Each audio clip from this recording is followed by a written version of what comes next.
Barbara Walters doesn't say her age in public, but we know that she's had a lot of experience. She's been working as a journalist since the early 1950s. She is the first female co-anchor of a network newscast, paving the way for women everywhere to achieve their dreams. I sat down with Barbara while she was in Peoria on Monday to get her advice on handling criticism, women in the workforce, and retirement. Miss Barbara Walters, right there. One of the things that you're so good at is keeping things different, keeping them interesting. A lot of people in their careers, they get stuck doing the same thing every day over and over. Do you have any advice for people who are kind of in that situation? Well, I think it's a hard choice. On the one hand, you don't want to give up the security. And if you're working and you like it and it works, fine. I mean, I gave up 2020 after doing it for 25 years. And then I had a panic, why should I have given this up? But if you really feel, I'm just bored with this, it's not giving me anything, I'm not creating anything new, and you have someplace else to go, don't walk away with nothing, then it's time to explore the other possibilities. Throughout the years, you have just taken criticism so well with Gilda Radner, with Harry Reasoner, and all this old stuff.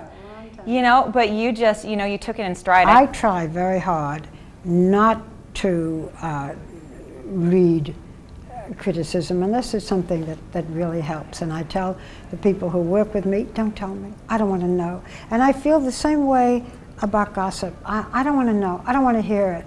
If I hear it, I may repeat it. If it's something hurtful to me, I don't want to know it unless I can really make a difference. You're never the one that comes out, you know, throwing a punch and yelling at people. That's not fair. You know, you seem to take it pretty well. Sometimes I want to answer it back. Sometimes I think it's unfair, but then I'm making a bigger deal out of it by answering it back. I'm just better off not reading it.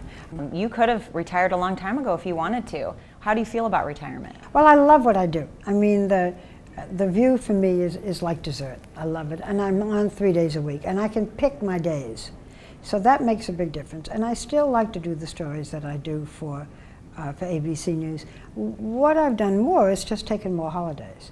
I run a parenting website with all my little kids with news reports that affect parents. And one of the things we always talk about is how to find that work-family balance. Very hard. Yes. How did you do it when your daughter was young? I didn't have work-family balance. I think I worked too much and too long and too hard. And there are things that I missed. On the other hand, I had to work. At one point, I was supporting my whole family, and I was a single mother then, and my daughter as well. But I think it's much more challenging today with the worry we have about children and the fear of drugs and the whole internet business and losing control of your child's life. What are they watching? What are they doing? Facebook and YouTube. And it's a much scarier proposition. But it's still a question of balance, especially since so many women have to work. And I thank you for giving me this opportunity, for letting me come to your beautiful city. I've never been to Peoria. Oh, really? Okay. But to see the river and the snow, yeah. It's very lovely, and I'm happy to be here and happy to talk to you.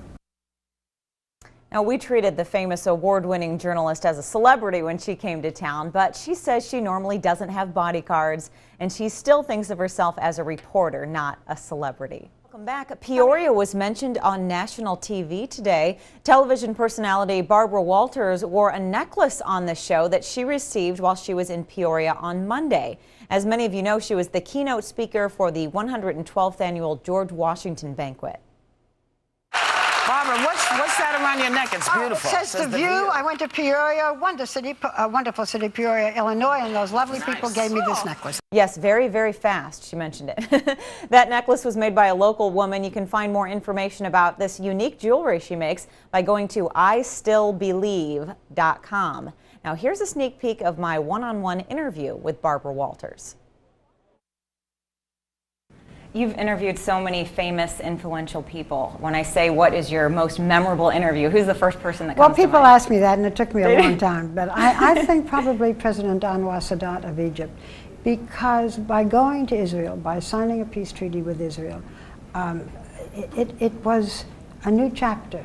It was courageous and historic, and we have very few leaders like that today. So I probably would pick him.